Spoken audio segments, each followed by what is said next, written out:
Welcome to the Alyosha Society, where we are definitely pursuing truth, beauty, and goodness through great literature. Yeah, you were wondering, weren't you? You're wondering, man, what color is he going to go with for our new book? Had to go with the green.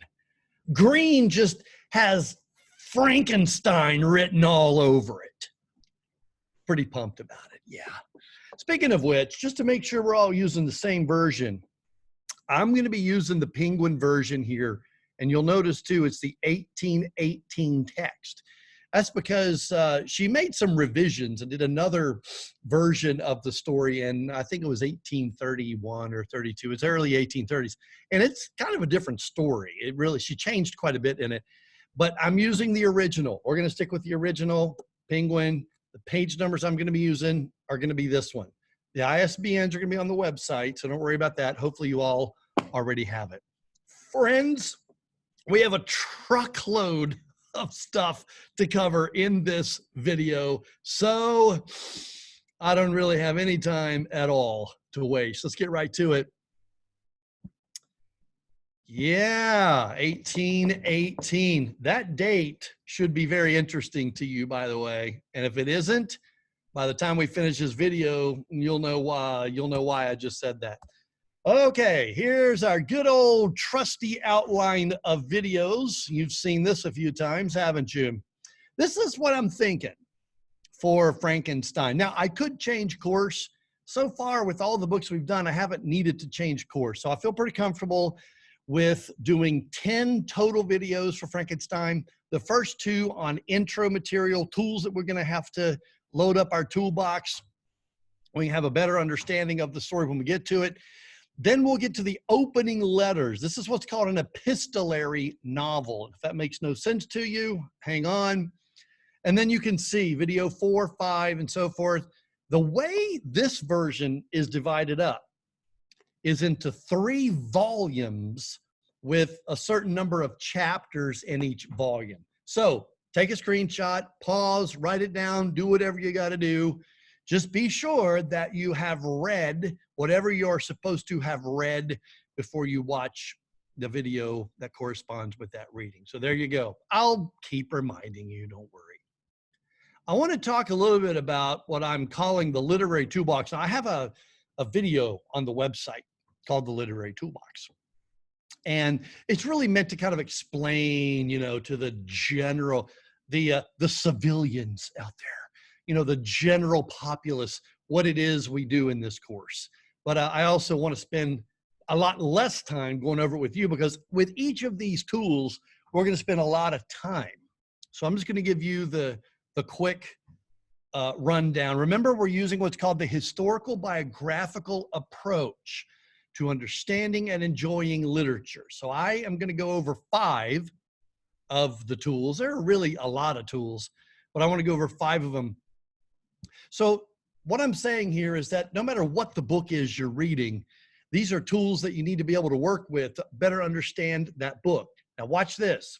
Understanding is going to lead to enjoyment. See, some of you say, oh, I hate books. I hate books. Yeah, not really. You don't really hate books. You're not really understanding what you're reading. If you don't understand it, of course, you're not going to enjoy it. It's like calculus. Probably understand calculus a lot more if you understand it.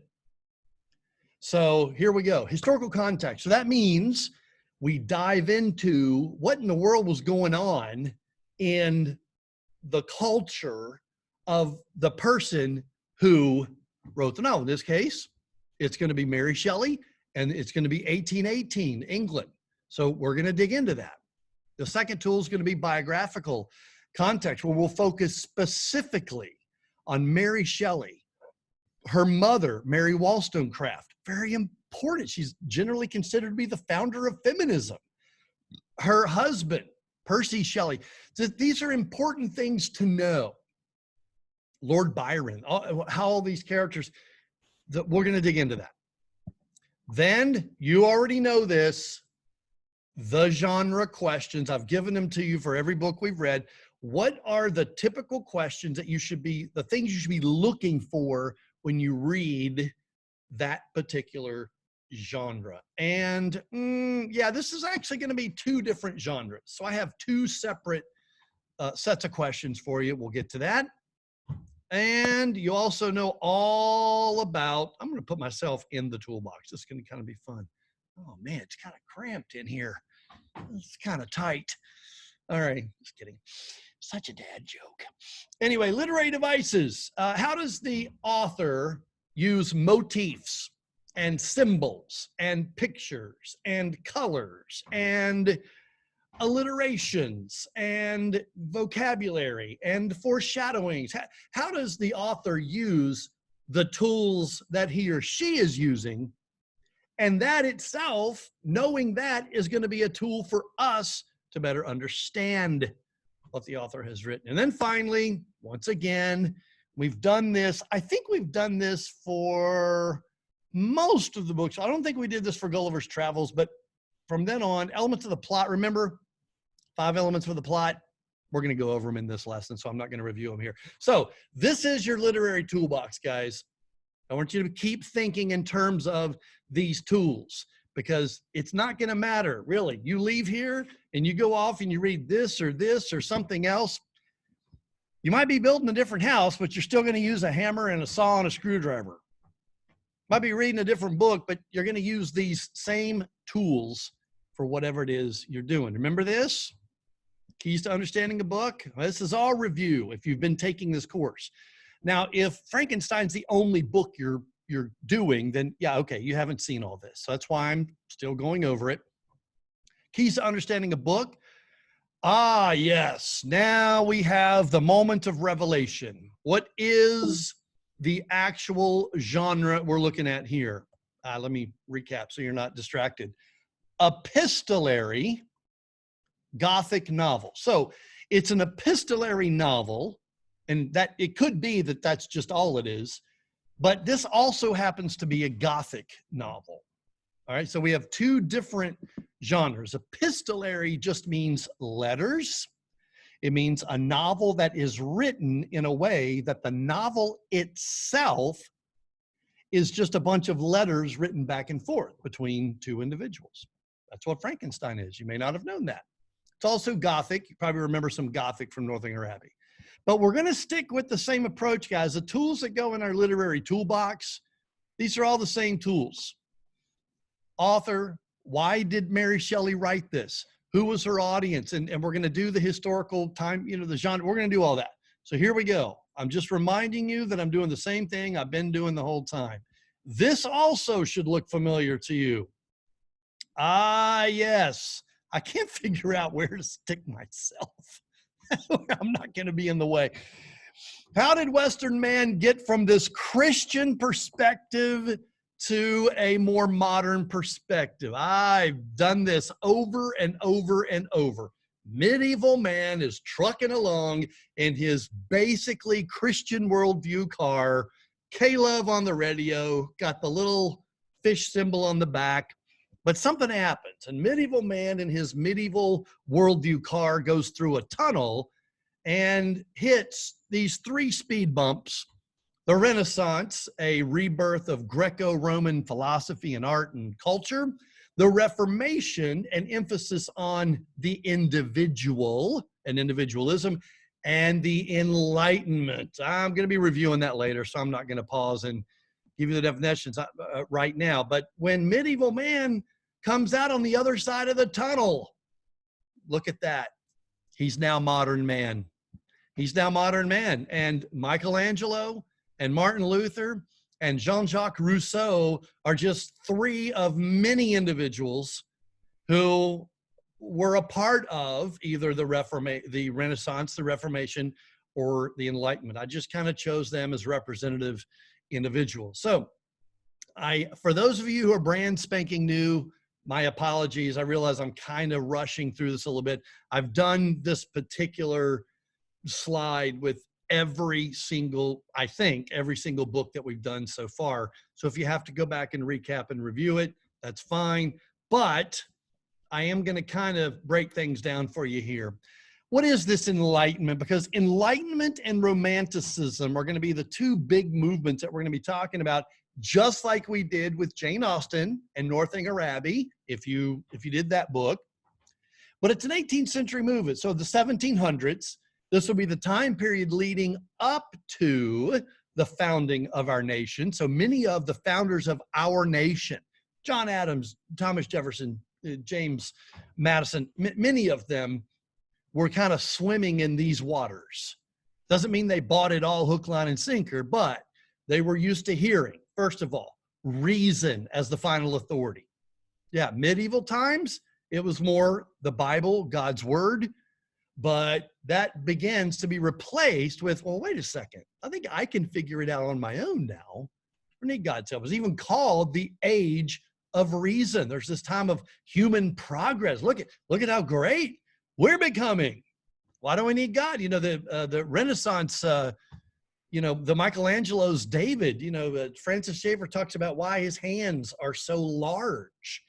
Well, that's a picture, that's a symbol of humanism in a sense. Let's look at what man can do.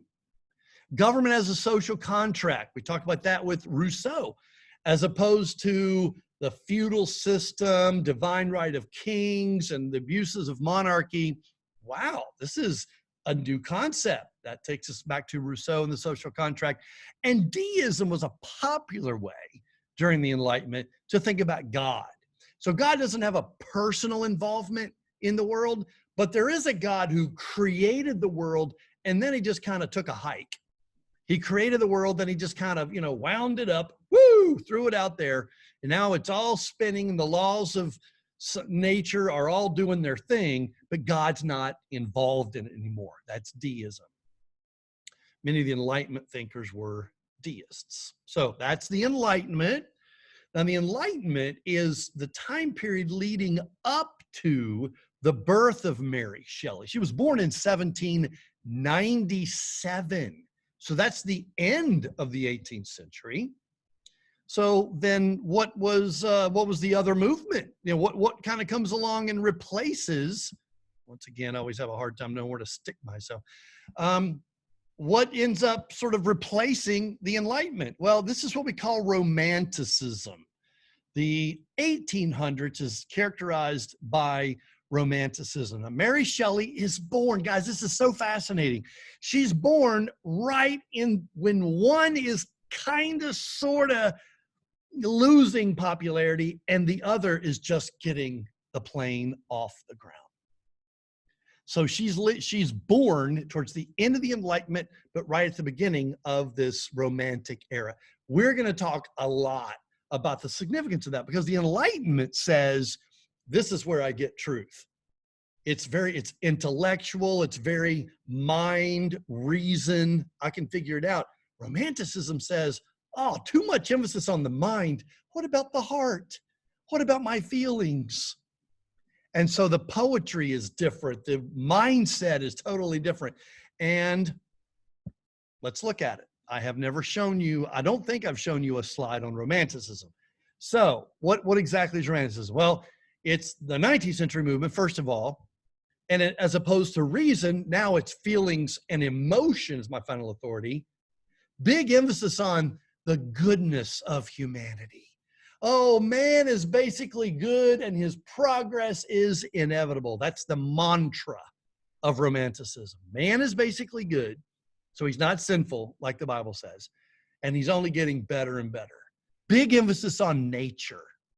Lots of poetry. The novels tended to focus on, descriptions of beautiful landscape scenes and so forth. There were a lot of different views on God in the 1800s. I mean, don't get me wrong. There were Bible-believing evangelical Christians living during this time, but the culture was kind of moving in a different direction. So pantheism would be one view of God that might have fit. Pantheism says God is in everything and God is everything. God's the mountains and he's the river and he's the tree. He's in everything. So that would have been very consistent with thinking about Romanticism. So do you understand the difference between Enlightenment and Romanticism and their emphasis on how to determine truth? It's very important. So once again, where's Mary Shelley? Again, she's born I mean, within 3 years of being born, right on the nose of 1800. That is going to be fascinating to talk about as we read her Gothic epistolary novel, Frankenstein. Okay, let's get her on a timeline here. So let's see.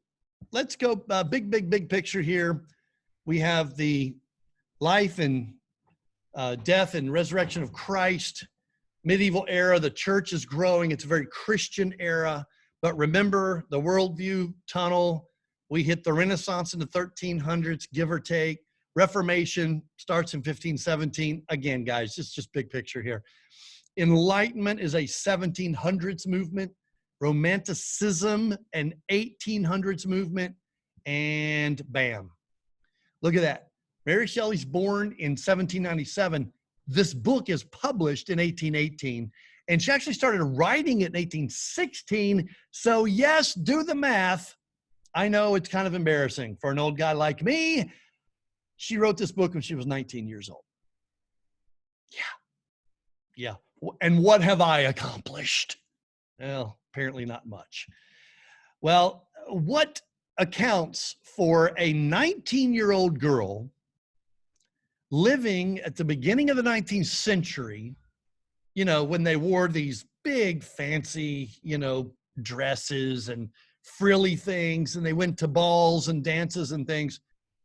What in the world inspired a 19-year-old girl to write what is essentially a horror story? It's violent. It's horrific. When it first came out, people were appalled at this novel. Well, it kind of makes sense if you think of it like this. Think of it like a blender, okay? When you put certain things in the blender, then you shouldn't be shocked at what comes out of the blender. The first thing that goes in the blender is there was a particular interest and growth in science during this time. There were discoveries made. There were inventions. There were increases in terms of medicine and the medical field was just, so you got all this area. Science is kind of exploding during this time. And as we talked about when we did Northanger Abbey, if you did Northanger Abbey with us, there was a huge interest in Gothic stories during this time. Remember, Jane Austen's kind of poking fun of it, making fun of it in Northanger Abbey. So you've got an interest in Gothic and a rise in science, and you start putting all the pieces together here, guys, and it's really, ultimately, it's not all that shocking that we come away with Mary Shelley's Frankenstein. Because think about it, she takes advantage of this rise in science and interest in science and advances in science, and she mixes that in with the Gothic theme. Friends, you know what? In light of that, we should be surprised if there hadn't been a Frankenstein story during this time. So, you know, again, Mary Shelley's living right there in this transitionary period between Enlightenment, Romanticism, rise of science, interest in Gothic. Boop, boop, boop, boop, boop, put everything in the blender. You get a big old Frankenstein smoothie. That's what you end up with. Yeah. So here's something kind of interesting. I don't know if you guys put 2 and 2 together here. Where can I stick myself? Right in the middle. I like it. Did you guys put 2 and 2 together here? Northanger Abbey was published posthumously. Remember, we learned that word when we did the book, which means after the death of, or after the burial of Jane Austen, 1817. The next year, Mary Shelley publishes Frankenstein. Now, remember, Austen wrote Northanger Abbey earlier. It was really more around 18, maybe 03, 4, 5. She wrote it much earlier. It just wasn't published yet. But my point is, isn't it interesting that we have this dedicated, highly intelligent Christian who writes a Gothic parody, At the same time, over here, we have this very decidedly, and you'll see this, very decidedly non-Christian, non-believer. Mary Shelley was not a Christian by any wild stretch. I don't think she even hung out with any, who then publishes a Gothic novel at the same time. So we're going to get an opportunity to kind of compare and contrast and look at the Gothic genre from both perspectives. I think that's going to be a lot of fun. Here's a question I'd like you to be thinking about. What do you think might be the significance of the fact that these two novels were published at basically the same time? I know it has to do with the interest in the genre. That's a huge part of it. But to have an opportunity here to line up the Christian and the non-Christian version of the same genre. Yeah, it's going to be called Clash of the Worldviews, and it's going to be a blast. So, quick reminder, this is video number 1 of 10 total videos on Frankenstein. Guys, you know, historical biographical approach. I'm big on intro material, so I'm going to do one more video on introduction, and then for video 3, we're going to look at those opening letters between Robert Walton and his sister, Margaret. Hope you like the green. This is going to be our Frankenstein color. See you in the next video, guys.